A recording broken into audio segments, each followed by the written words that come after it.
So, I hold on, I'm trying to remember. Oh yeah, it's analog control for this game. Okay, so how do I hide that?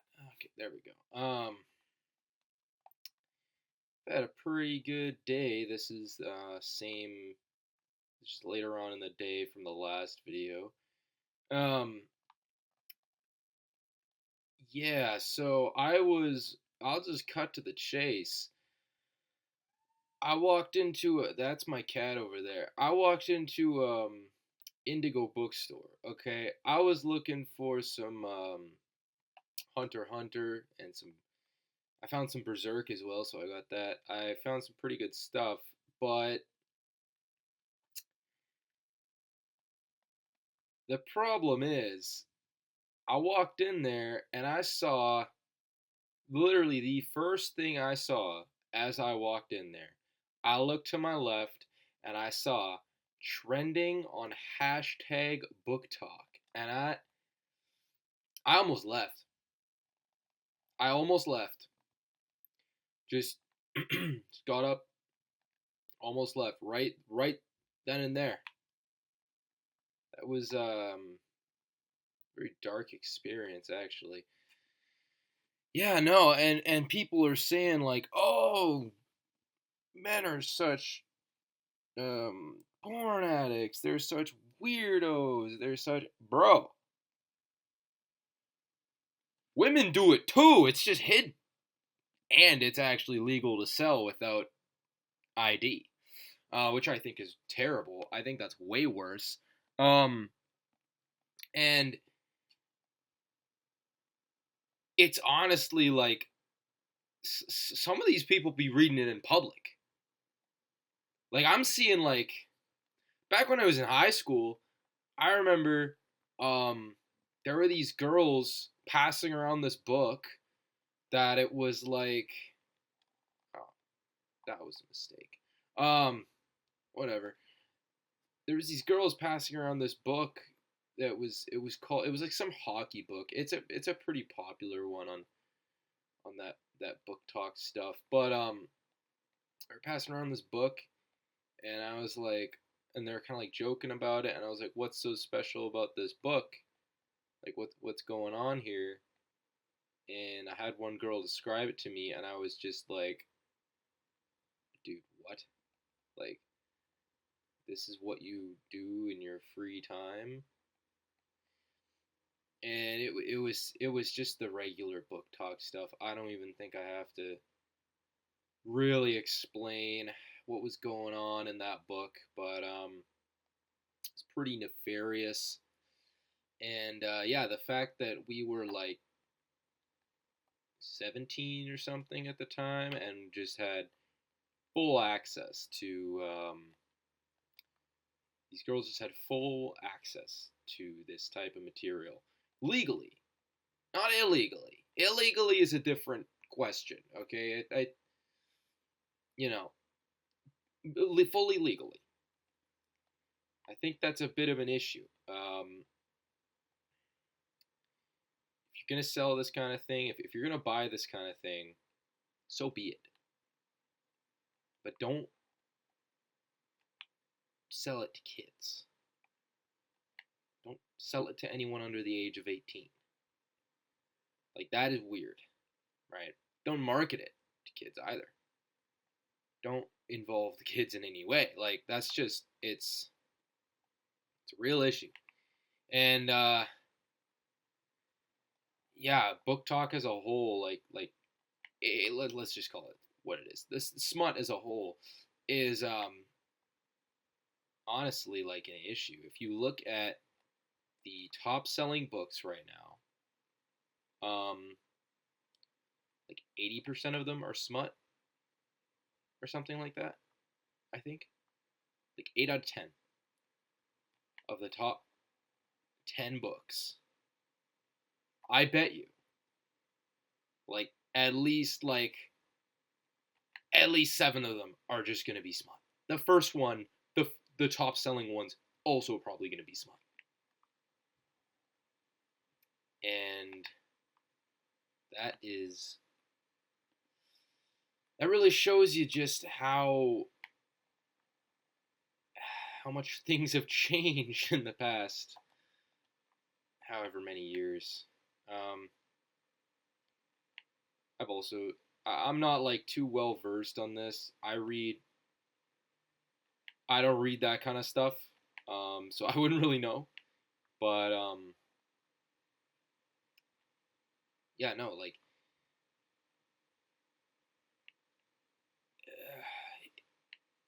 women are still gooners, just like men. Not all women, not all men, but it's still a thing. It still exists. Let's not pretend like it doesn't. And society is honestly just shaped by this kind of, grasped by this kind of material, which I think is a bit sick. It's a bit perverted. Um, Personally, yeah, like I don't engage in any of that kind of behavior, that degeneracy. Not judging others who do, but just saying, I don't engage in that. And I honestly, yeah, I do think it's a bit, as you get a shotgun, I do think it's honestly a bit weird how sexualized our society has become. It's not, it's no longer about monogamy. We've twisted things into, it's weird because we've put so much value on sex, and we've twisted what it means to be in a monogamous relationship, which is the model for any human society. Like, yeah, of course, if we're animals, right, we're going to be just doing whatever with anyone at any time without consent. That's what animals do. That, in my opinion at least, is quite disgusting. That's not something I want to be a part of. Does this guy have anything? Nice. Okay. Nice. Okay. Um. Yeah. That is what animals do. Giving in to your lustful desires. That is what animals do.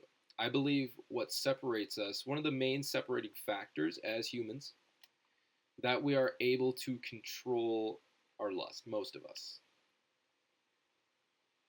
And we are able to be monogamous. Of course, there's also monogamy in nature. But humans are not built to be monogamous. And that's kind of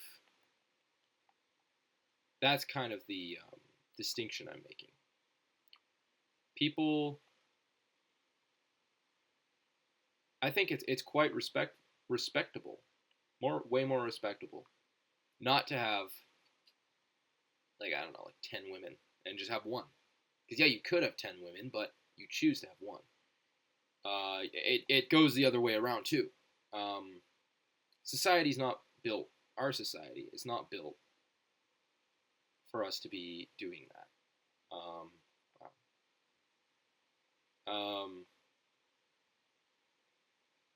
And I feel like because this type of content has been pushed on us so much, we start to idolize that these sorts of ideas that sex is what matters. Of course, like it does. Mating. It's human mating.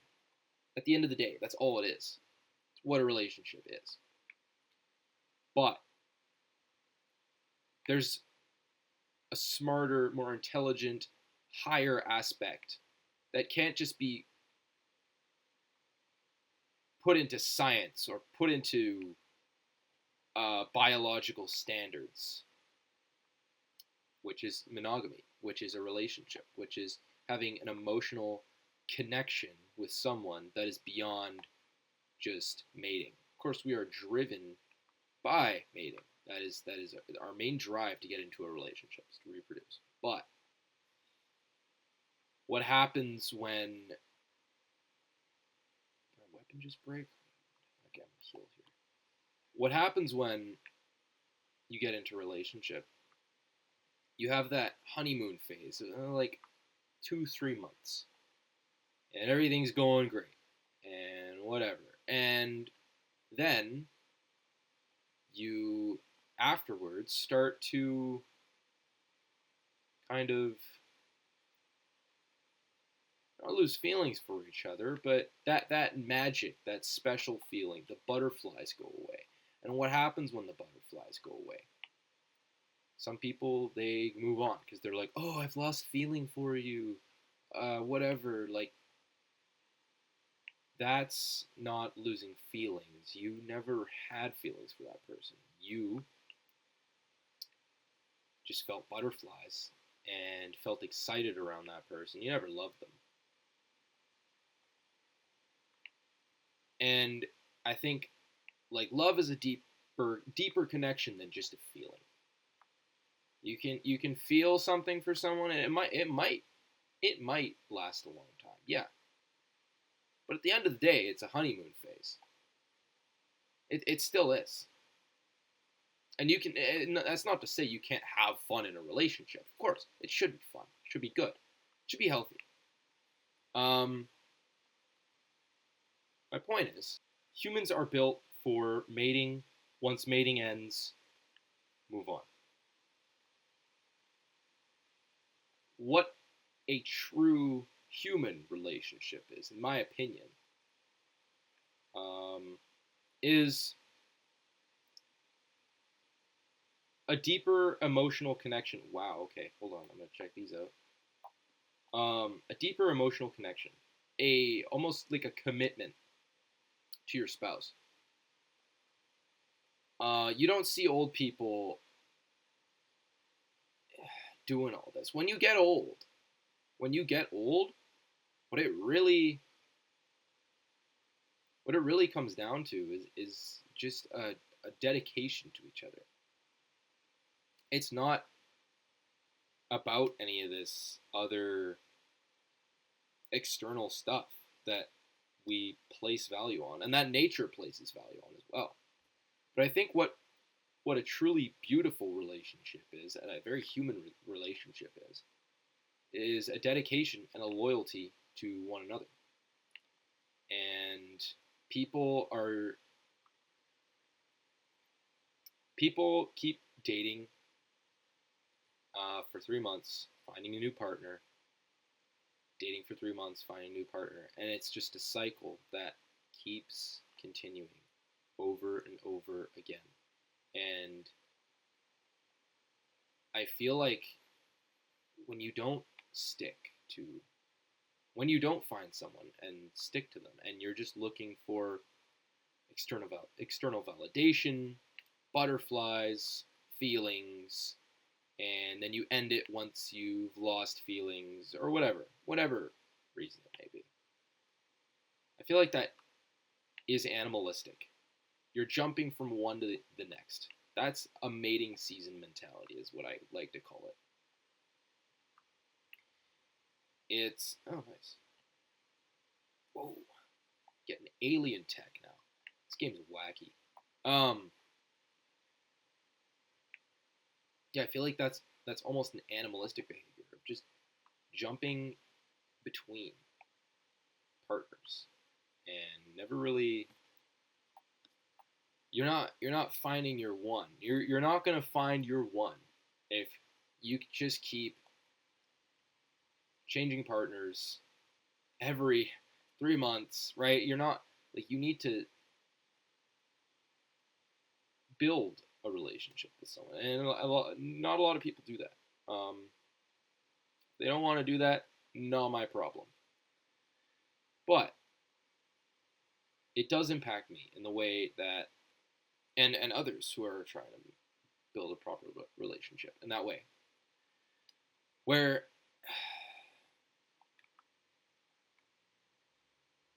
yes, like I am trying to hold on. How do you fire?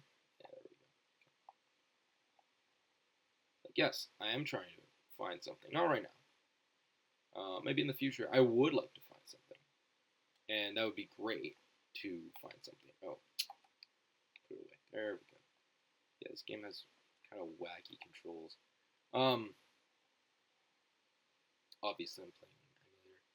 Yeah, when we don't stick to one partner and we just have this animalistic behavior, we're not going to be like our emotional needs are not going to be met. As humans, we are higher thinking beings, and when we act like animals, we are really hurting ourselves. And for some people, it may be fun to sleep around. To I'm saying how it is. Sleep around, date around, anything like that, and then leave once it gets boring. Chasing the next best thing if you feel like it's not, oh, it's not good enough. Like, oh, I don't feel the same anymore. Oh, blah blah. Like, oh, it felt so much different the first 3 months, whatever. And in in some cases, yeah, that can be valid, for sure. It can be an issue of just not finding out you're not interested in the person,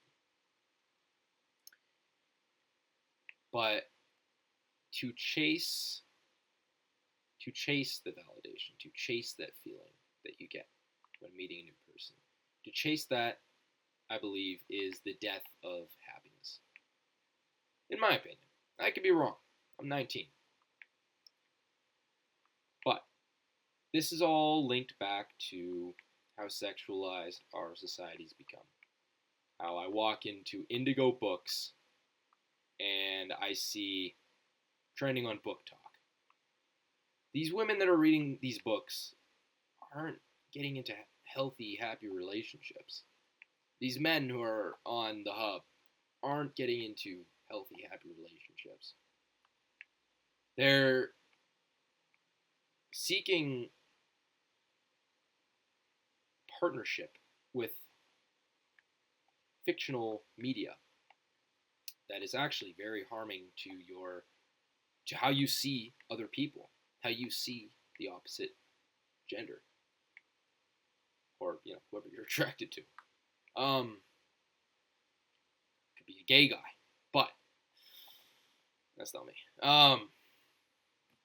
Yeah, it's harming to how you see the other gender. You see them as this kind of, you build up an idea of what the average, whoever you're into, is.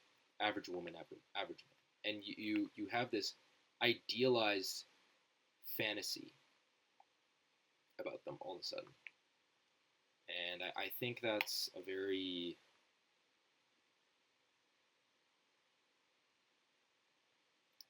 it's just a very kind of wrong idea.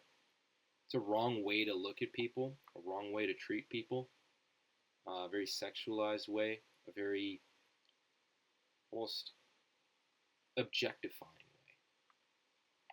way. And I would know. I've met people who are. I've met girls who are into this sort of stuff. I've met women who are into this sort of stuff. And every time, of course, every time, it's the same kind of treatment.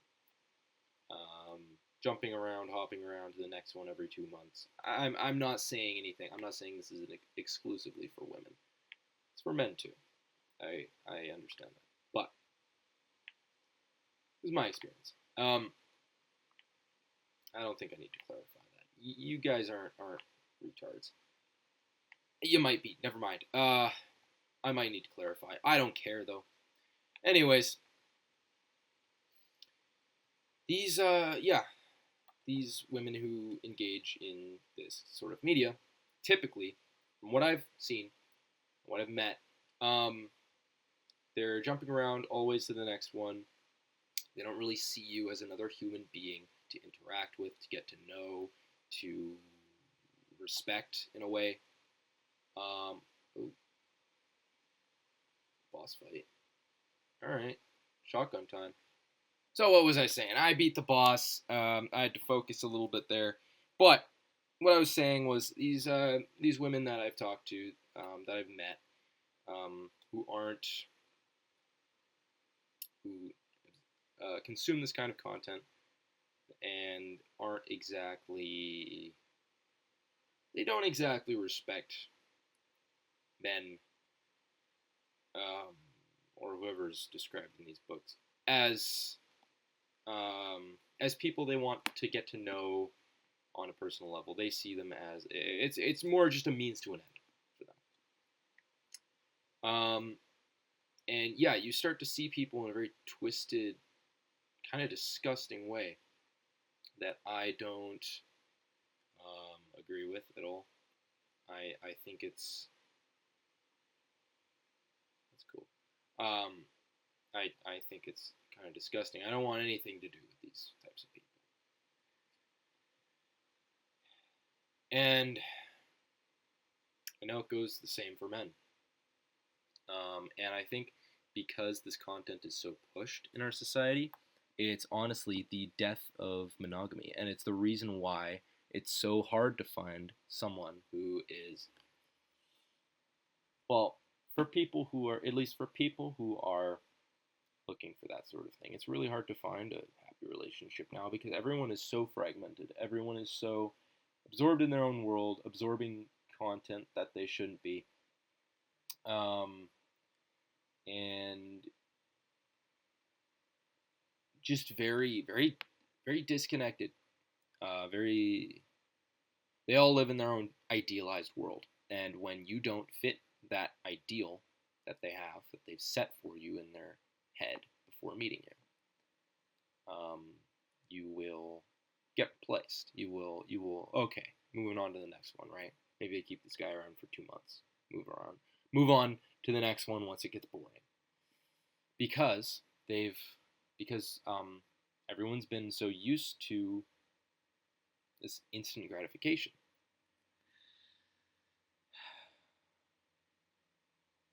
So, anyways, I walked in. I walked into Indigo books, and it also just didn't feel safe in there. The book talk stuff. I saw that. I saw that as soon as I walked in, and I was like, I know what kind of store this is. I'm terrified. I want to get out of here, but they might have some really good stuff. Luckily, uh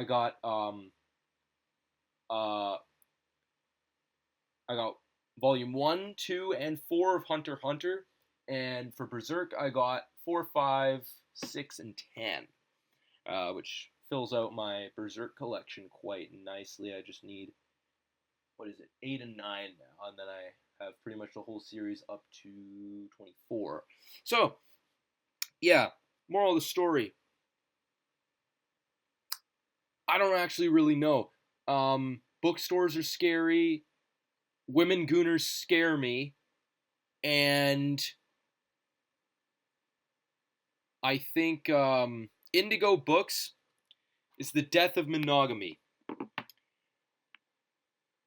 God bless. Have a nice day.